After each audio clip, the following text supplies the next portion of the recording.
Hello friends, ಇವತ್ತಿನ ದಿವಸ ನಾವು ದಶಮಾಂಶಗಳು ಅನ್ನುವಂಥ ಪಾಠದ ಲೆಕ್ಕಗಳನ್ನ ಬಿಡಿಸ್ತಾ ಇದ್ದೀವಿ.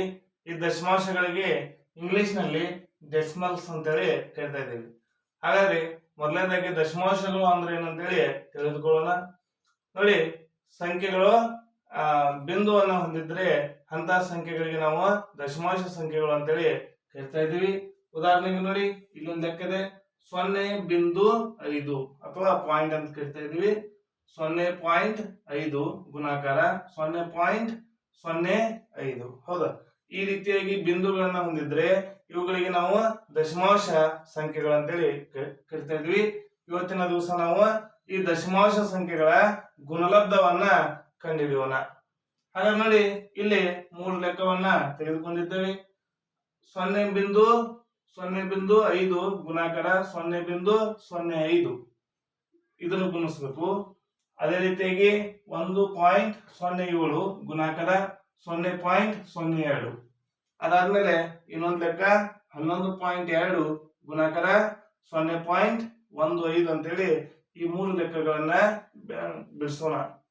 ಹಾಗಾದ್ರೆ ಯಾವ ರೀತಿಯಾಗಿ ಬಿಡಿಸೋದು ಅಂದಾಗ, ಮೊದಲನೇದಾಗಿ ನೋಡಿ, ಈ ಲೆಕ್ಕವನ್ನು ತೆಗೆದುಕೊಂಡಾಗ ಮೊದಲು ನಾವು ಸಂಖ್ಯೆಗಳ ಗುಣಾಕಾರವನ್ನು ಯಾವ ರೀತಿಯಾಗಿ ಮಾಡ್ತೀವಿ ಆ ರೀತಿಯಾಗಿ ಸಂಖ್ಯೆಗಳನ್ನ ತೆಗೆದುಕೊಂಡು ಲೆಕ್ಕವನ್ನು ಮಾಡೋಣ.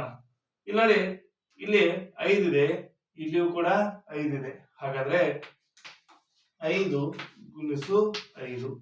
ನೋಡಿ, ದಶಮಾಂಶ ಪಾಯಿಂಟ್ಗಳ ಬಗ್ಗೆ ವಿಚಾರ ಮಾಡೋದು ಬೇಡ, ಬರೀ ಸಂಖ್ಯೆಯನ್ನ ತೆಗೆದುಕೊಳ್ಳೋಣ. 5 ಇಡ್ಲಿ ಎಷ್ಟಾಯ್ತು? 25 ಸಂಖ್ಯೆಗಳನ್ನ ಗುಣಿಸುದು. ಆಮೇಲೆ ನೋಡಿ, ಇಲ್ಲಿ ಎಷ್ಟು ಬಂತು? 25. ಹೌದಾ?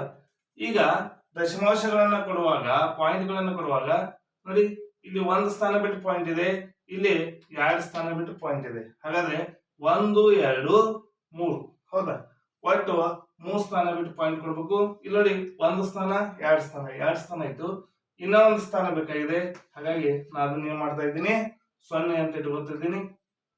ಹಾಗಾದ್ರೆ 0.025 ಇದರ ಉತ್ತರ ಏನಾಗ್ತಾ ಇದೆ? ಈ ರೀತಿ ಬರ್ತಾ ಇದೆ. ಮೊದಲು ನಾವು ಇಲ್ಲಿರುವಂತ ಸಂಖ್ಯೆಗಳನ್ನ ಗುಣಿಸ್ಕೊಂಡು 5 ಇಲ್ಲೇ 25 ಅಂತ ಇರಬೇಕು. ಆಮೇಲೆ ಇವ್ 2 ಸ್ಥಾನ, ಇದೊಂದು ಸ್ಥಾನ, 3 ಸ್ಥಾನ ಬಿಟ್ಟು 1, 2, 3 ಸ್ಥಾನ ಬಿಟ್ಟು ಏನ್ ಮಾಡ್ತಾ ಇದ್ದೀನಿ? ಪಾಯಿಂಟ್ ಅನ್ನ ಕೊಡ್ತಾ ಇದ್ದೀನಿ. ಅದೇ ರೀತಿಯಾಗಿ ಮುಂದಿನ ಲೆಕ್ಕ, 6ನೇ ಲೆಕ್ಕವನ್ನು ನೋಡಿ, 11.2 ಗುಣಾಕಾರ 0.15. ಹಾಗಾದ್ರೆ 0 ಇಲ್ಲ ಅಂತ ತಿಳ್ಕೊಂಡು ನಾವು ಲೆಕ್ಕವನ್ನ ಮಾಡೋಣ. ಹಾಗಾದ್ರೆ ಇದು 0, ಇದು ಪಾಯಿಂಟ್ ಇಲ್ಲ ಅಂತ ತಿಳ್ಕೊಂಡ್ರೆ ಇದು 112 ಆಗ್ತಾ ಇದೆ. ಎಷ್ಟಾಗ್ತಾ ಇದೆ? 112. 11.2ನ ಪಾಯಿಂಟ್ ಇಲ್ಲ ಅಂತ ತಿಳ್ಕೊಂಡ್ರೆ 112 ಆಯ್ತು. ಈಗ ನೋಡಿ, ಇಲ್ಲಿ ಪಾಯಿಂಟ್ ಇಲ್ಲ ಅಂತ ತಿಳ್ಕೊಂಡ್ರೆ ಇದು ಎಷ್ಟಾಗ್ತಾ ಇದೆ? 15 ಆಗ್ತಾ ಇದೆ.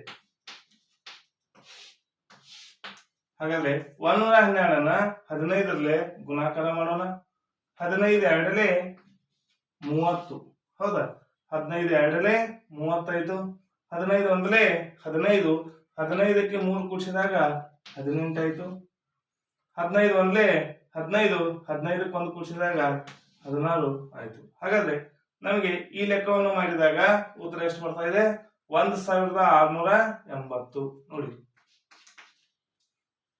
1680. ಹೌದಾ? ಈಗ ಇಲ್ಲಿ ಪಾಯಿಂಟ್ ಗಳನ್ನ ಗುರುತಿಸೋಣ. ಇಲ್ಲಿ 1 ಸ್ಥಾನ 2 ಸ್ಥಾನ 2 ಸ್ಥಾನ ಬಿಟ್ಟು ಪಾಯಿಂಟ್ ಇದೆ, ಇಲ್ಲಿ 1 ಸ್ಥಾನ ಬಿಟ್ಟು ಪಾಯಿಂಟ್ ಇದೆ. ಒಟ್ಟು ಇಲ್ಲಿ 2 ಸ್ಥಾನ 1 ಸ್ಥಾನ ಅಂದ್ರೆ 3 ಸ್ಥಾನ. 1, 2, 3 ಸ್ಥಾನ ಬಿಟ್ಟು ಪಾಯಿಂಟ್ ಕೊಡಬೇಕು. ಹಾಗಾದ್ರೆ ನಮ್ಗೆ ಇಲ್ಲಿ ಏನಾಗ್ತಾ ಇದೆ? 11.2 ಗುಣಾಕಾರ 0.15. ಇದನ್ನು ಗುಣಿಸಿದಾಗ ನಮ್ಗೆ ಉತ್ತರ ಎಷ್ಟು ಬರ್ತಾ ಇದೆ? 1.680. ನೋಡಿ, ಕೆಲವೊಂದು ಉತ್ತರಗಳಲ್ಲಿ 1.60 ಅಷ್ಟೇ ಇರ್ತಾ ಇದೆ. ಇದು ಕೂಡ ಸರಿ ಆಗ್ತಾ ಇದೆ. ಅಂದ್ರೆ ಪಾಯಿಂಟ್ ಬಂದು ಮುಂದ್ ಸಂಖ್ಯೆ ಬಂದು ಇಲ್ಲಿ 0 ಬಂದ್ರೆ 0ಗೆ ಬೆಲೆ ಇರೋದಿಲ್ಲ. 0 ಇಡಬಹುದು ಅಥವಾ ಬಿಡಬಹುದು.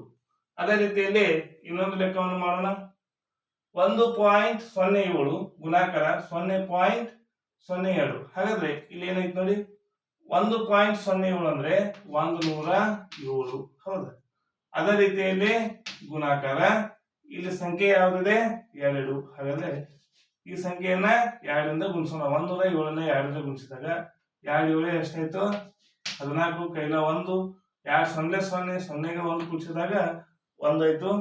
2 1 2. ಹಾಗಾದ್ರೆ 107ನ್ನ 2ರಿಂದ ಗುಣಿಸಿದಾಗ 214 ಆಯ್ತು. ಆಮೇಲೆ ಇಲ್ಲ ನೋಡಿ 214 ಇಲ್ಲಿ ಬರ್ಕೊಳ್ತಾ ಇದ್ದೀನಿ. 1 ಸ್ಥಾನ 2 ಸ್ಥಾನ 3 ಸ್ಥಾನ 4 ಸ್ಥಾನ ಅಂದ್ರೆ ಇಲ್ಲಿ 2 ಸ್ಥಾನ ಬಿಟ್ಟು ಪಾಯಿಂಟ್ ಇದೆ, ಇಲ್ಲಿ 2 ಸ್ಥಾನ ಬಿಟ್ಟು ಪಾಯಿಂಟ್ ಇದೆ. ಹಾಗಾದ್ರೆ ಎಷ್ಟು ಸ್ಥಾನ ಆಯ್ತು 4 ಸ್ಥಾನ. ಆದ್ರೆ ಇಲ್ಲಿ ಏನಿದೆ 1 2 3 ಇದೆ. ಇಲ್ಲ ಏನು ಬರ್ಕೋಬೇಕು, ಇನ್ನೊಂದು 0 ಬರ್ಕೋಬೇಕು. ಬರ್ಕೊಂಡು ಈ ರೀತಿಯಾಗಿ ಲೆಕ್ಕನ ಬರಬೇಕು. ಹಾಗಾದ್ರೆ ಇದರ ಉತ್ತರ 0.0214. ಈ ರೀತಿಯಾಗಿ ನಾವು ಈ ದಶಮಾಂಶಗಳ ಗುಣಾಕಾರವನ್ನ ಹೇಗೆ ಮಾಡೋದು ಅನ್ನೋದನ್ನ ಕಲಿತಿದ್ದೇವೆ. ಈ ವಿಡಿಯೋ ನಿಮ್ಗೆ ಇಷ್ಟ ಆಗಿದ್ರೆ ಲೈಕ್ ಮಾಡಿ, ಶೇರ್ ಮಾಡಿ, ಸಬ್ಸ್ಕ್ರೈಬ್ ಆಗಿರಿ. ಹೀಗೆ ನಮ್ಮ ಯೂಟ್ಯೂಬ್ ಚಾನಲ್ ಎಲ್ಲ ವಿಡಿಯೋಗಳನ್ನ ನೋಡ್ತಾ ಇರಿ. Thank you.